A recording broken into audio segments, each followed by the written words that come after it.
wasn't even about battle rap or any of that. It was just the information was too shocking. It was, like I said, on his part, it was a genius chess move. He obviously has no, like, you know, when it comes to me, he's not gonna have any like morals or respect. So the other elements of the record,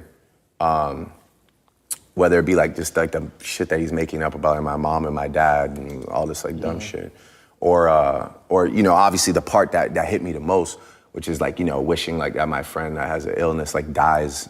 Like that shit to me is just not really wavy. Like I'm just not really with that. Like, and when I did say, oh, there's rules to this, I didn't mean there's rules that anybody has to follow. But like in battle rap, you know, they just headshotted that guy the other day because he was on stage and he pulled out a picture of the guy's dead aunt and started rapping about, you know, that type of shit. And it just is what it is. There's a point where you're gonna wanna stop rapping. I'm sure I could say something about, you know, your lovely lady or, you know, a child or a family member, and you're just gonna wanna not really rap anymore.